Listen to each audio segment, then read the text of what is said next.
I've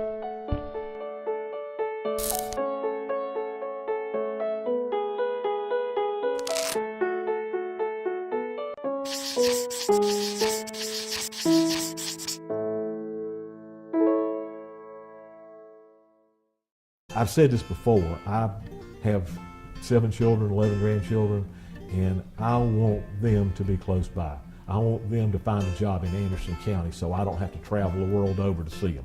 Our guest today is Burriss Nelson. He is Mr. Anderson County. He has been here almost his entire life, and we're going to talk where Anderson County is from an economic standpoint as far as the plants that have come in and what we anticipate for a brand new year, what we've just gone through this past year. Graduated from Hannah in 1969. Okay, 69. And then what do you do? I was working part-time in the textile industry. I was working for West Point Pepperell. Even in high school? Even in high school, I was working part-time, and I was a watchman and worked in the shop, and I worked on weekends and any time during the week that I could get out of school and get over there and make a few dollars, and worked for some great people. Equinox was full of legends. G. Ross Anderson's mother, for example, worked in the weaver room there. Then Harrison Ellison, when I went to work, was the maintenance and plant supervisor. Okay. Ran the facilities portion of the plant. I worked for him. He ultimately became plant manager years later. But there was a slowdown in the textile industry in the mid-70s. Mm-hmm. So I went to work selling insurance and cars for different dealers and came to work for the county kind of by accident. The economy had slowed a little bit, car business was down, and somebody told me about a job in the economic development office. And I came over, interviewed with Rusty, and that was when we didn't have a county administrator, we had a supervisor. Home rule had begun, and we did have a county administrator right after supervisor. Supervisor. Right after, John Tom Ashley had, I think, had been he had been it, and then Mr. Ed Poor became the county administrator, and then he retired, and then we got our administrator. Right. He was a supervisor. Right, just after that. I had been working probably 6 or 8 months, and everybody had to take phone duty. We were in this building. Tell us about this building. This building is the Catholic Rectory from 1934. And through a set of changing of hands and building, Belks had the corporate office here for a little while. Then they donated that to the county, and the county turned that into offices. And I'd been working here about 6 or 7 months. I was here by myself, taking phone duty, and I had a legal pad sitting in front of me, and this guy calls and says, "My name's Robert Price. I work for PHH Fannis, and we've got a project for Anderson County. The project name is Project Pretoria." And he starts telling me stuff, and I start writing it all down and flip over a legal pad page, which is a lot of stuff for my writing, and a second legal page. I'm scribbling fast as I can. The guy's talking. He said, "We're going to come and visit in a couple of weeks. We need some sites. I'll send you some information about sites we need." About the time I hang up, Rusty comes in, and I start explaining to him this project. And Rusty starts jumping up and down, and he's really excited. And I hadn't worked for him for very long, so I'm thinking the man has lost his mind. But he says, "It's BMW, they're back, it's BMW, they're back." And sure enough, it was the BMW project, and we worked with them for 6 or 8, maybe 10 weeks, just the county. They had looked at Anderson maybe 5 years before that, at the Agnew property, farm property down at Star, on the rail. Okay. And in that 5-year interim, the rail had been taken up and was gone. We didn't have rail service really but to where Owens Corning Fiberglass is today, and that's where it stops today. So we had to start looking for other sites, and we started through the process of finding sites and working with them very closely. They were trying to keep it as close under wrap as they could. They hadn't even told the state at the time. We worked really hard. We like to say we won it for the state of South Carolina. Yeah. But anyhow, that began my intense indoctrination into economic development. We learned about all the demographic information we needed and really began the whole Upstate on a journey of learning about all the GIS systems, all that geographic information systems, all the mapping, getting up to date computer programs, mapping programs, data sets of all the demographic information you need and required, and to get it rapidly. The first request from information from BMW that we got was a notebook about this that had 100 pages of stuff. And they gave us 3 weeks to get the answers. Well, today you could get 100 questions. The expectation is that we have it back to them in 3 or 4 days with any company. Doesn't matter how many questions they ask us. What happened 25 years ago, we're able today to go to the computer, sit down, type in a few things, and generate the maps and create demographic information that answers all the questions they have. So that made us improve the whole upstate and the whole state of South Carolina, get really into the 20th century, 21st century in economic development because of the demands that companies have. I left here, went to work in Pickens. I worked in Pickens for about 5 years and came back about the same time that Rusty came back, doing commercial development. Tried to guide the commercial growth on Clemson Boulevard with several projects where the Kohl's is today. It was a shopping center project with Realty Link. And a couple other things took place, companies that came. I left the county again in 2008. Of course, the best time in the world to go to work for yourself and start a company, because by August of 2008, the business was gone. Yeah. And so I came back to work in November of 2008. Then 2009, the administrator was gone. Rusty came to work in February, April, March, somewhere in there of 2009, and we put the band back together. It was me and Rusty and Lawrence who had worked together in economic development all those years ago when we worked the BMW project. It was the worst of times. It was dark. The economy really slumped. I was named Director of Economic Development, and the world was upside down, basically. In late December of 2009, Price Howard walked through the front door, and he was a consultant for First Quality Tissue, which was Project Big Water. He said, we've got a company that wants to invest $1 billion and create 1,000 jobs. And it was almost magical. I mean, it was because in that economy, that was so unheard of and so unthinkable. So we immediately went to work with it, what turned out to be the First Quality folks. Worked night and day with them, making the project work, getting all the things put together. Many partners to make that project happen. And everybody pitched in. When we announced that, it was like the sun had come up. People started walking around with a swagger.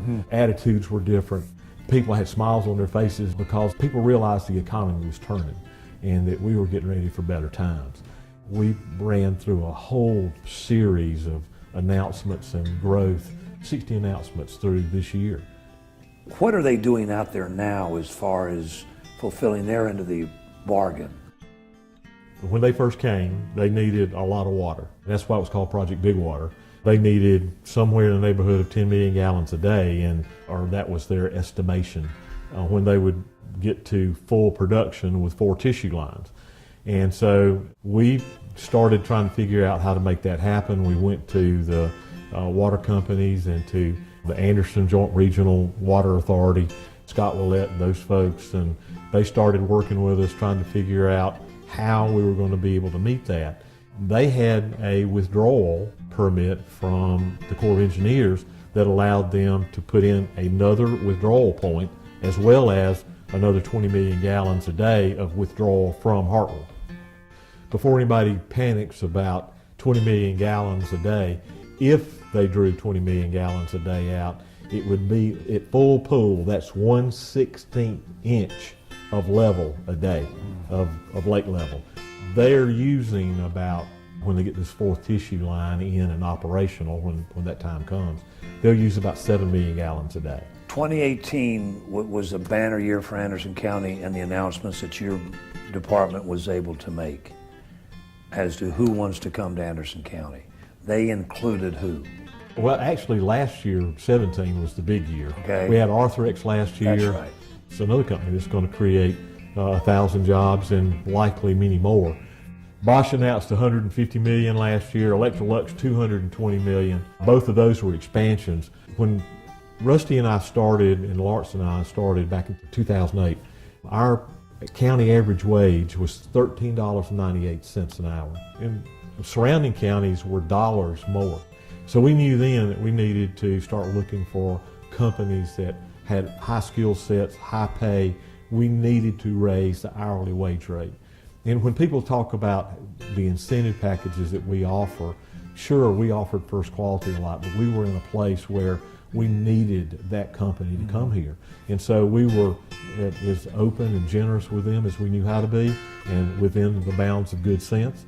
And they located here, and they've become great partners and friends for us, as well as many other companies with high skill sets. Arthrex, for example. That's a company that average pays $20, $21 an hour, and with us even at 18, where we are today is 1806, we are looking for companies to raise that number. Our citizens of this county deserve an opportunity at a good job, and that's why we do the incentive packages we do. That's why we have fee in lieu of taxes, and why we use it the way we do in this county. We certainly want to increase the wages here in our community and provide job opportunities for our citizens, and we've been very fortunate and blessed. We've had billions of dollars of capital investment announced in Anderson County, almost 5,500 manufacturing jobs since 2010, beginning with First Quality. And Michelin has expanded, put the Earth Mover tire plant here. Electrolux has expanded and automated and going to be changing. I mean, there's a company there that was making about 1,000, 1,100 refrigerators a day, 1,200. We'll be making 1,400 to 1,500 refrigerators a day with automation. It's absolutely amazing. The pay scales are going up. But I've said this many times, I have 7 children and 11 grandchildren, and I want them to have a job somewhere close to Granddaddy, because Granddaddy can't travel the world over trying to see them. And so I want jobs in Anderson County for all of my children and grandchildren. So that's my goal, is to get them all working close by with good jobs. Great companies have come here. We've been fortunate, we've been blessed to have some really great things take place in this county with really the support of County Council and our legislative delegation and many others. But without County Council support and help, this could never have happened. And they have done an amazing job working with companies, working with them on the incentive packages. And because I don't do the incentive package, council has to agree to it. And they work out all those numbers and provide that opportunity to bring good quality, high-paying, high-skilled jobs to the citizens of Anderson County. If you had to point to just a few things, why are these companies coming to our county? Well, for example, First Quality, they needed water and they needed rail. They took the old BASF site, which had rail spur already. They already had a small treatment plant with a discharge line, which they wanted to do their own in-house sewer treatment. And working, and I didn't get this part told earlier, working with Anderson Joint Regional, we were able to get a water line built from Lake Hartwell into the plant itself. It was about a 5-mile line. But we had some federal grants. We worked with First Quality, they're a participant in that, as well as some grant dollars, local grant dollars that we were able to put into that whole construction of that line. But we wound up with a 20 million or 19 million gallon a day line. First Quality Tissue has about 9 million of that. And then we've got 10 million gallons a day now for another industry that can come in, and it's raw water, it's not processed. Right. You know, it hadn't been filtered or any of those kinds of things. It's not drinkable, it's not potable. But for a lot of processes, that certainly could work. We have been promoting that alone as another win-win opportunity out of what First Quality brought to us. Why did Arthrex? Arthrex came, they were looking for a labor force that was manufacturing. Where they are in Florida, there's not very much manufacturing, and they're having a tougher time finding enough employees that understood or wanted to work in manufacturing. They're almost a resort town down there, so there's not that kind of labor force. And of course in South Carolina, as Bobby Hitt has very often heard saying, we make things in South Carolina. That's one of the things that we kind of play off of for Anderson County, because we're working on a new recognizable term for us is where the world comes to work is Anderson County. And so that's going to be our new mantra for the foreseeable future, where the world comes to work. And thanks to Tri-County Tech and the tech system in South Carolina, we're providing them with the trainable workforce. Between that and Ready SC, which is the state's training program that comes through the tech school system, with all the changes of big manufacturing that's come to the state of South Carolina, Volvo, Boeing, Mercedes, BMW, there are a lot of training needs. So there are a number of new training programs that have come out of that Tri-County Tech will be able to apply and use for Arthrex. I mean, they're talking about 600 or 700 CNC operators just for the one plant. CNC is... It's computerized numeric control. Yeah. It runs the machines. computer, actually makes the lathe or the milling machine operate. 2019, as far as you're concerned, give me a brief projection of what is lying ahead for us. 2019 looks like a good year. It's been a little bit slow for the last quarter of 2018, but we think that with coming out of the election, there are a lot of companies that were sitting on the sidelines. Still a lot of pent-up money for investment and opportunity. We have great training programs that we're implementing for manufacturing in Anderson County alone, but the whole upstate. There are a number of folks who want to come here because, like I said, this is a place where we make things. Manufacturing is a critical part of what our labor force is about. Things are looking good. Things are looking much better than they have over the last couple of months, and certainly since 2010.